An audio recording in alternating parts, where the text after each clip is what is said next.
नमस्कार दोस्तों, मेरा नाम है अंशुमन नायक और आप सभी का बहुत बहुत स्वागत है इंडियन डिफेंस न्यूज की डिफेंस टॉक सीरीज में, जहां पर हम रोज नए नए डिफेंस अपडेट्स के बारे में बात करते हैं। तो चलिए देर न करते हुए आज की वीडियो शुरू करते हैं।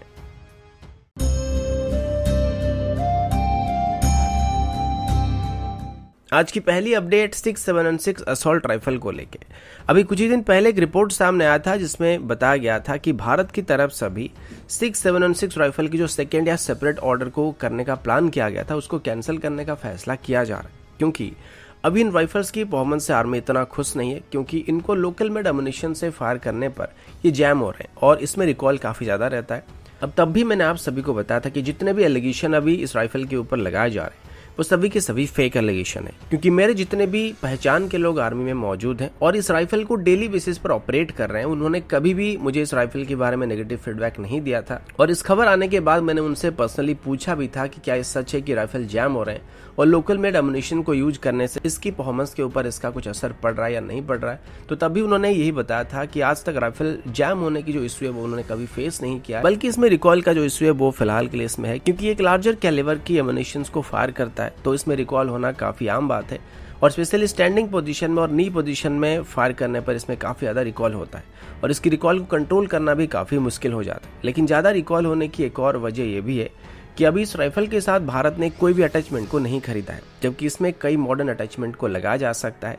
और आर्मी के जो जवान इसको ऑपरेट कर रहे हैं उनके मुताबिक इसमें कम से कम एक साइट और एक वर्टिकल हैंड ग्रिप होना काफी जरूरी है, क्योंकि इस राइफल का जो फ्रंट पोर्शन है वो काफी ज्यादा भारी है और राइफल का सेंटर ऑफ ग्रेविटी जो है वो आगे की तरफ झुका हुआ है, जिस वजह से इसको ऑपरेट करने में थोड़े दिक्कत हो सकते हैं। लेकिन अगर इसमें एक वर्टिकल ग्रिप को अटैच किया जा सका और कुछ साइड्स को इसमें इंस्टॉल किया जा सका तो इससे रिकॉल को भी थोड़ा सा रिड्यूस किया जा सकता है। अभी इसको लेके एक और अपडेट भी सामने आ रहा है जिसमें बताया जा रहा है कि डिफेंस मिनिस्ट्री की तरफ से अभी जल्दी से ही 6.716 राइफल की डील को अप्रूव करने का फैसला किया गया और अभी ये फाइनल स्टेज में आ चुका है। इनिशियल बैच में जिसे फरवरी 2019 में साइन किया गया था, तब भारत की तरफ से 72,400 यूनिट्स को खरीदने के लिए डील को फाइनल किया गया था, लेकिन उसके बाद 73,000 से थोड़े ज्यादा अमाउंट में इन राइफल को खरीदने के लिए एक फॉलोन ऑर्डर को करने का ऑप्शन रखा गया था, जिसको लेके तब से नेगोशिएशन किया जा रहा था। लेकिन अभी इसे जल्दी से जल्दी अप्रूव करने का फैसला किया जा रहा है और अगर आर्मी की तरफ से इसमें कोई दिक्कत होता तो क्या इस फॉलोन ऑर्डर को यहाँ पे प्लेस किया जाता।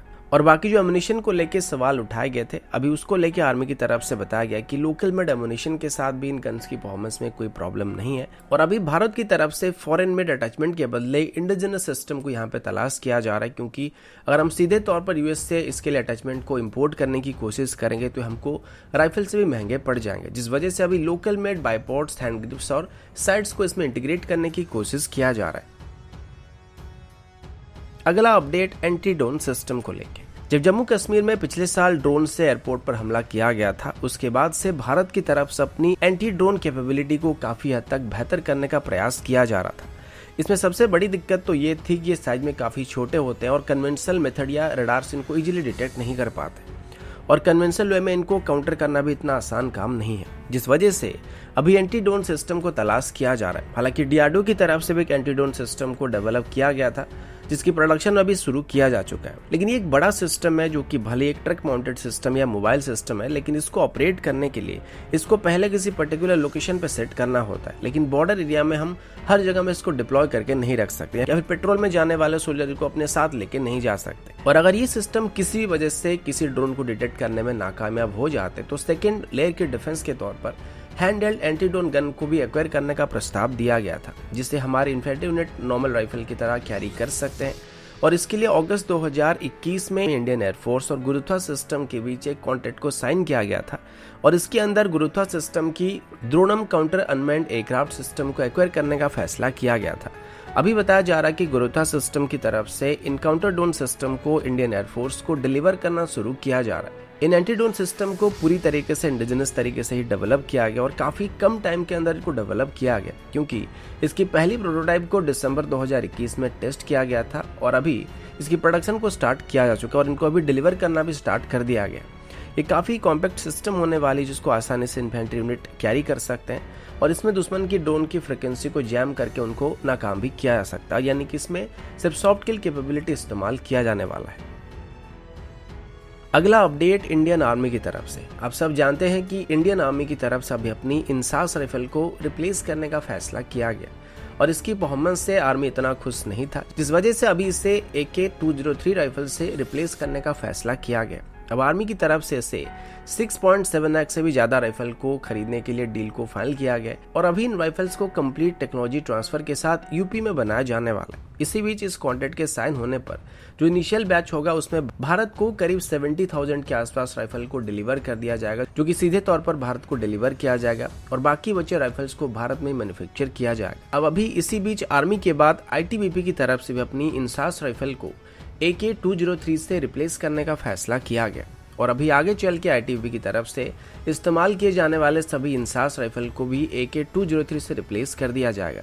अब इसको लेके 2 दिन पहले एक हाई लेवल की मीटिंग को बुलाया गया था और उसमें इन राइफल्स को इंडक्ट करने का फैसला किया गया। अब इसका एक मेजर कारण ये कि ITBP हमारी एक मेजर बॉर्डर गार्डिंग फोर्स है, जिसके ऊपर हमारी एंटायर इंडो चाइना बॉर्डर को देखरेख करने का जिम्मा रहता है और अभी चाइना के साथ हमारे जैसे हालात हैं, ऐसे में ITBP को भी मॉडर्न राइफल से इक्विप करना काफी जरूरत है, क्योंकि अगर कभी भी चाइना के साथ जंग होता है तो उनकी इन्फेंट्री यूनिट की फायर पावर को मैच करने के लिए हमारे पास भी बेहतर वेपन्स होना काफी जरूरी है। अब इंसास की एक प्रॉब्लम ये है कि ये मेनली हाई अल्टीट्यूड रीजन में जैम होने लगते हैं और साथ ही इसकी गोली लगने पर भी अगर सही जगह पे गोली नहीं लगा तो दुश्मन आसानी से नहीं मरने वाला और सिर्फ घायल होने वाला, जो कि पहले के स्ट्रेटेजी के हिसाब से तो सही था, लेकिन अभी के लिए आउटडेटेड हो चुका है, जिस वजह से अभी इनको रिप्लेस करने का फैसला किया जा रहा है।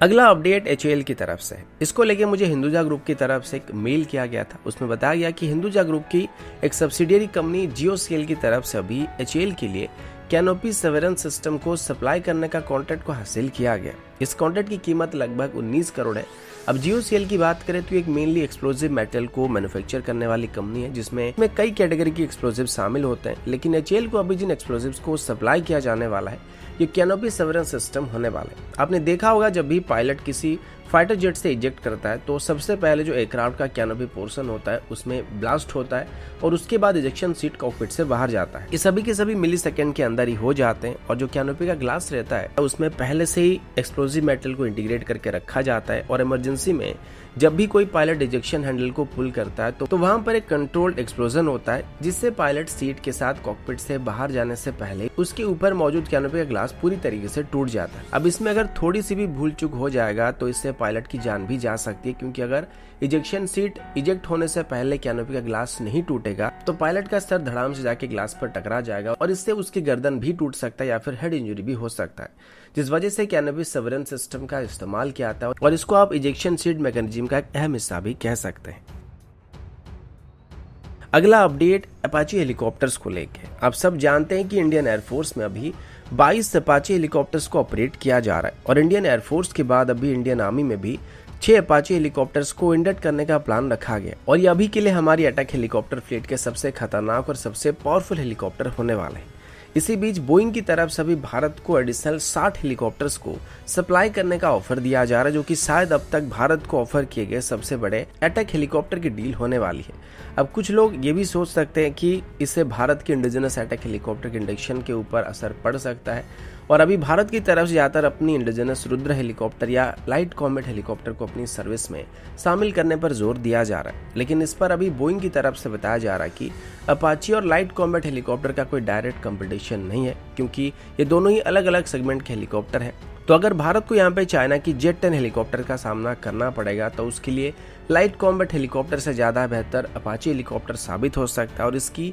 हेलफायर मिसाइल की वजह से भारत आसानी से चाइनीज आर्मर फ्लीट के खिलाफ सुपीरियरिटी को मेंटेन कर सकता है। अब इनिशियली भारत की तरफ से 36 अपाची हेलीकॉप्टर को खरीदने का फैसला किया गया था और ये 36 हेलीकॉप्टर पहले इंडियन एयरफोर्स के पास नहीं बल्कि हमारी आर्मी एविएशन विंग में मौजूद होने वाले थे, लेकिन हाई कॉस्ट की वजह से इस डील को पहले कभी आगे बढ़ाने के बारे में सोचा नहीं गया था और अभी बोइंग की तरफ से इन 60 हेलीकॉप्टर को ऑफर किया जाने वाला है। इसमें टोटल 3 स्ट्राइक ब्रिगेड को फॉर्म किया जा सकता है और अपाची को अगर भारत लाइट कॉम्बैट हेलीकॉप्टर के साथ मिलाकर ऑपरेट करता है तो एक डेडली कॉम्बो हो सकते हैं, लेकिन फिर भी जो कॉस्ट फैक्टर है वो यहाँ पर एक बहुत ही बड़ा इशू क्रिएट कर सकता है और इसी वजह से भारत अभी एडिशनल अपाची हेलीकॉप्टर को खरीदने के लिए इतना इंटरेस्ट नहीं दिखा रहा है। तो दोस्तों अभी के लिए इतना ही, मिलता हूँ आपसे अगले वीडियो में, तब तक के लिए जय हिंद, वंदे मातरम।